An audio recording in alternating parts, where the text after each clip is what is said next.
시청자 여러분 안녕하십니까? AI 뉴스 경인입니다. 첫 번째 소식입니다. 인천시가 소규모 식품 제조 업소를 대상으로 찾아가는 안심 멘토링을 실시합니다. 찾아가는 안심 멘토링은 시 공무원들이 업체를 직접 찾아가 위생 상태를 진단하고 부족한 부분에 대한 대책을 제시해주는 사업인데요. 특히 자가품질 검사와 표시 기준, 원료 수불부 작성 등도 알려줍니다. 인천시는 소규모 업체의 경우 식품위생법 등 복잡한 관련 규정을 파악하는 데 어려움을 겪고 있다고 판단해 사업을 추진했는데요. 현재 인천 지역 내 종업원 수 5인 미만의 소규모 식품 제조 업소 수는 약 500개입니다. 인천시 교육청이 수시 정시 맞춤형 대입 지원단을 운영합니다. 시교육청은 진학 정보 격차와 학습 격차를 해소하기 위해 진학지도 전문성을 갖춘 교사 234명으로 구성된 진로진학지원단을 만들었는데요. 진로진학지원단은 수시와 정시 모집에 대비해 학생 개인별 맞춤형 진학 설계를 돕습니다. 또 수능 교과 지도와 전국 단위 시험 출제 경험을 갖춘 교사들로 구성된 인천학력평가연구지원단을 조직해 학생들의 수능 학습을 지원할 방침입니다.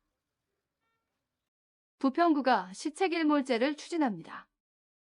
시책일몰제는 관행적이거나 비효율적인 시책을 폐지하거나 개선하는 사업인데요.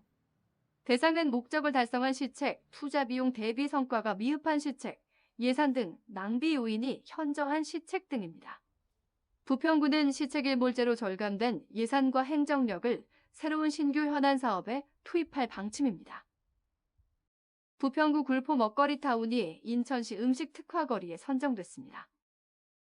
인천시는 굴포 먹거리 타운을 비롯해 지역 내에 7곳을 음식 특화거리로 선정했는데요.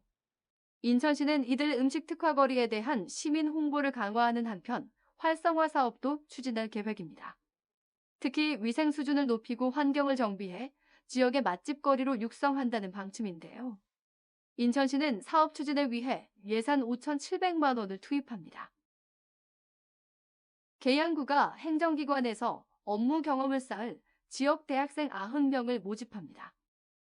대상자는 계양구에 거주하는 휴학 또는 재학 중인 대학생으로 모집 인원 90명 가운데 27명은 취약계층 가정 자녀로 우선 선발할 계획입니다. 선발된 90명은 7월부터 8월까지 17일씩 계양구청이나 행정복지센터, 도서관 같은 기관에서 행정 업무를 보조합니다. 아르바이트 참여를 희망하는 학생은 오는 17일부터 24일까지 계양구청 홈페이지를 통해 신청하면 됩니다. 김포시립도서관이 온라인 도서 자료를 늘립니다. 김포시립도서관은 코로나19 여파에 따라 최근 전자자료 이용률이 늘어난 것으로 보고 이용자들이 희망하는 전자책 338권과 오디오북 39종을 새로 확보했습니다. 시립도서관은 시민들을 위해 전자책 37,000여 권과 오디오북 700종을 제공하고 있는데요. 시립도서관 홈페이지에 있는 사이버 도서관 창구를 통해 전자자료를 이용할 수 있습니다. 부천시가 지난 4년 동안 추진해온 미세먼지 저감 정책 사업 성과를 공유했습니다. 부천시는 최근 비산먼지 사업장지도 점검을 통해 지난 2018년 13.3%였던 위반율을 3년 만에 8.4%까지 낮췄고 친환경 자동차 보급도 4배 이상 확대했다고 밝혔습니다.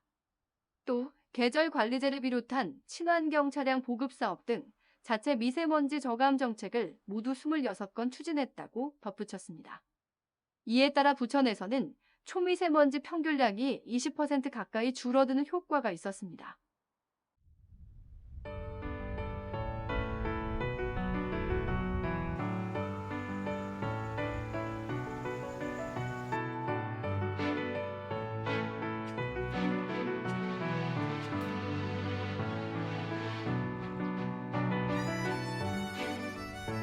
AI 뉴스 경인을 마칩니다.